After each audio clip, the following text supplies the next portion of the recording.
Fala pessoal, estamos no ar com mais um episódio da série de entrevistas aos candidatos do Quinto Constitucional. Agora com a doutora América, isso? Isso, América Nejaim. Doutora América, vou pedir para que você se apresente para a nossa audiência em 3 minutos. Olá, meus amigos e minhas amigas. Aqui quem fala é América Nejaim, uma advogada há 27 anos, apaixonada pelo direito, e uma professora há 25 anos, também apaixonada em transmitir tudo o que eu sei durante toda essa trajetória. Estou aqui na caminhada do quinto por amor. Amor ao que eu faço, a uma trajetória de longos anos me dedicando à advocacia e à docência. Aqui nessa caminhada do quinto, eu quero trazer meus propósitos, a minha vontade de transformar o nosso Poder Judiciário com mais eficiência, com mais celeridade e mais humanidade. Perfeito, doutora. A senhora ainda tem tempo, quer utilizar? Quero. Fique à vontade. Durante toda essa minha trajetória como advogada e como professora, eu passei por momentos em minha vida que me trouxeram maturidade, como mulher, como advogada, como professora. E durante toda essa caminhada, eu percebo que nesse momento, a América Nejaim está preparada para exercer essa missão de tão grande relevância, não só para a advocacia, mas para toda a nossa sociedade sergipana. E com isso, eu coloco aqui meu nome à disposição da advocacia pública e privada e da Defensoria Pública. América Nejaim, número 4. Perfeito, doutora. Vou começar a nossa série de perguntas. São 4 perguntas fixas, você vai ter 5 minutos para responder. A nossa primeira pergunta é o seguinte: o que significa para você representar a advocacia dentro do Tribunal de Justiça e como você pretende manter esse vínculo vivo no dia a dia da magistratura? Significa representar tudo que eu passei durante 27 anos na advocacia. O diálogo, a escuta, a necessidade de obter sempre decisões muito bem fundamentadas, de dar a oportunidade à advocacia de fazer uma sustentação oral, de olhar olho no olho para quem está ali e ler com muito cuidado, com muita cautela e com muita humanidade todas as razões, todas as pretensões trazidas pela advocacia.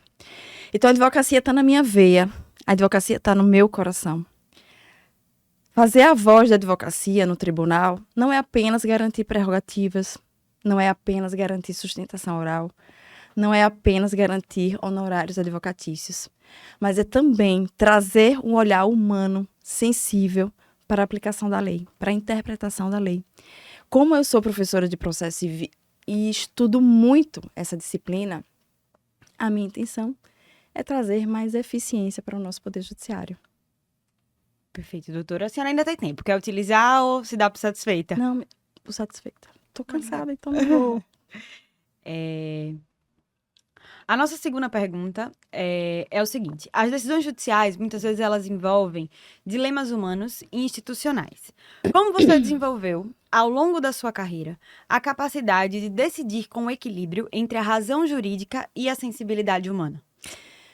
Bom, essa pergunta para mim é muito cara. E aí eu vou registrar que durante a minha trajetória como advogada, eu fui conselheira federal. E como conselheira federal, eu julguei processos. E julguei processos administrativos de procedimentos que estavam do outro lado, advogado e advogada. Então, nessa minha vivência no Conselho Federal, eu pude trazer a minha razão e a minha humanidade. Com isso, eu me sinto totalmente preparada. Por quê? Porque eu lia linha por linha, palavras por palavras, para que eu pudesse ser sempre uma julgadora com muita sensibilidade, com muita humanidade e, ao mesmo tempo, técnica, sem fugir da lei. E com isso, eu me sinto mais ainda preparada para julgar os processos que chegarão até as minhas mãos, envolvendo todos os jurisdicionados e dando oportunidade ao diálogo. Dessa forma, dialogando, eu vou trazer uma justiça humanizada. Então, eu trago técnica, ética e humanidade. Perfeito, doutora. Também temos tempo. Dá por satisfeita? Nossa terceira pergunta é o seguinte: muitos advogados, eles sentem que o judiciário, ele está muito distante da realidade prática da advocacia. Cite uma experiência que ajudou a compreender essas dificuldades e o que é que poderia ser feito dentro do tribunal para reduzir essa distância?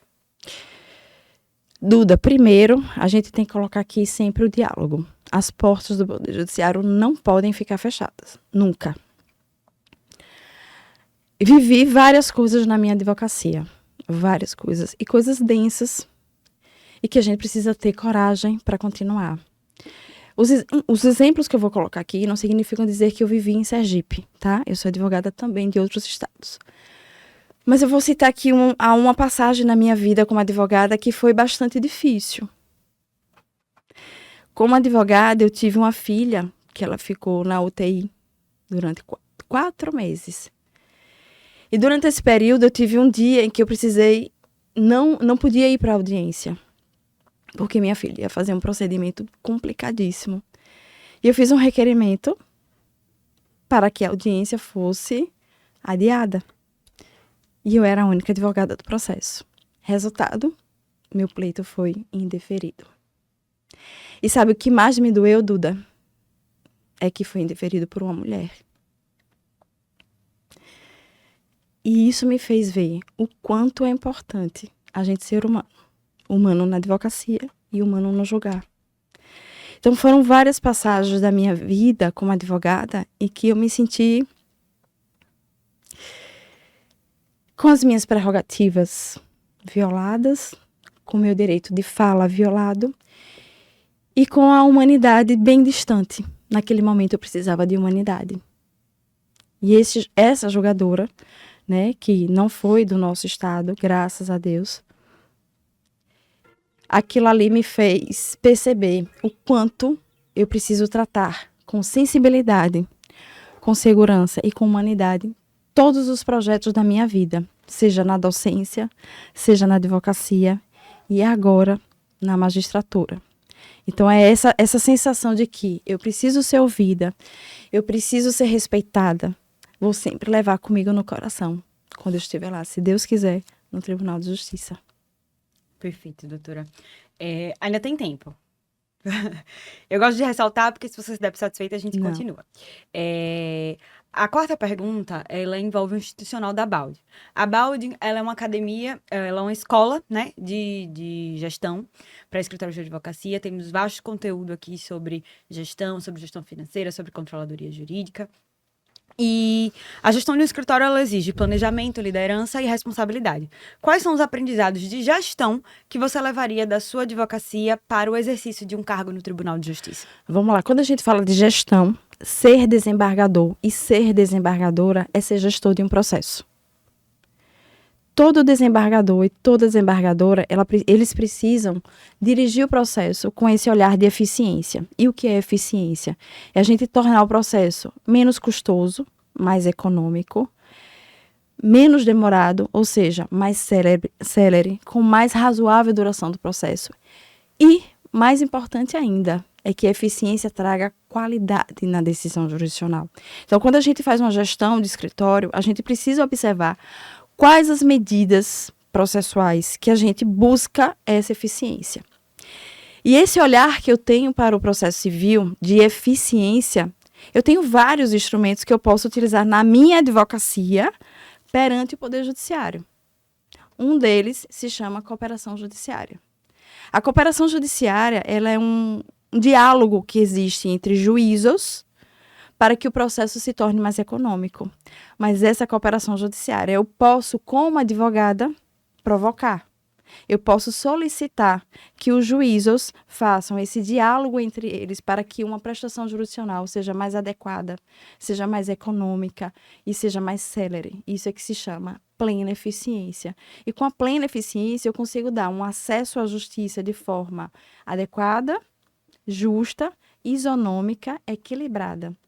Então, quando a gente fala de gestão de escritório, eu tenho que observar a gestão de processos.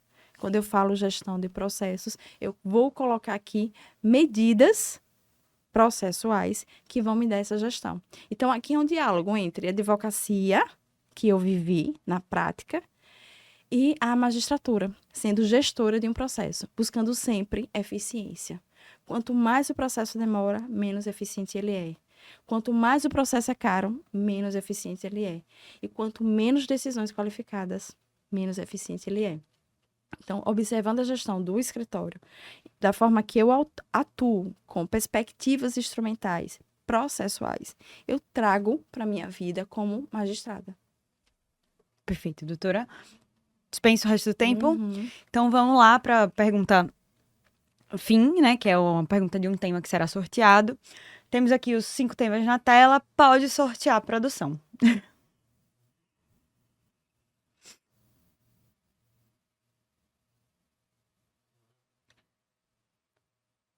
Eu me perdi.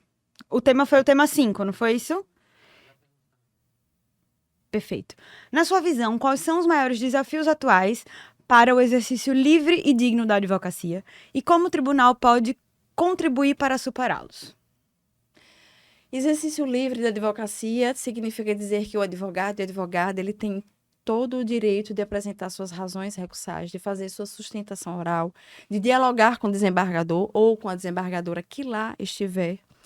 Exercício da advocacia é ser respeitada na decisão judicial. A decisão judicial ela precisa ser dialogada, e para ser dialogada ela precisa ser ouvida. Ouvir advogados, advogados, defensores, promotores. Isso é uma construção democrática das decisões judiciais. Exercício da advocacia é ele utilizar de precedentes judiciais para que esses precedentes sejam observados pelos julgadores, para a gente construir sempre decisões voltadas à uniformização do direito, à isonomia, à segurança jurídica, à confiança e proteção do jurisdicionado.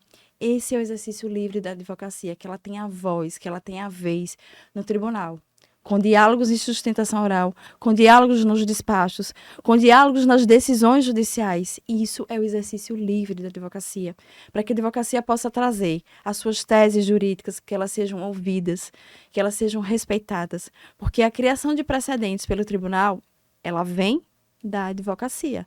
Nós, advogados e advogadas, nós somos os principais responsáveis pela criação de teses jurídicas que serão utilizadas em vários e vários casos idênticos.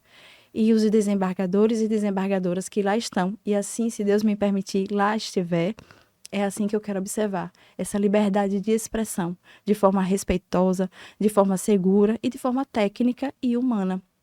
Ouvir a advocacia, ouvir as dificuldades da advocacia para chegar até o Poder Judiciário.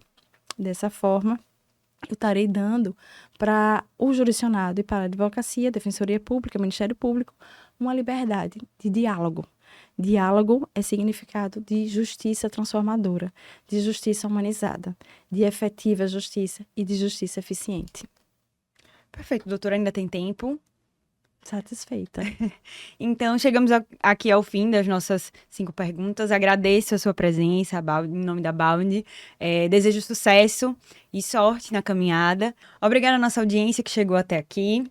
Ative o sininho, deixe seu like, se inscreva no canal e vamos levar essa discussão para os comentários, trazer suas dúvidas. Doutora América irá lá responder. Valeu, tchau, tchau.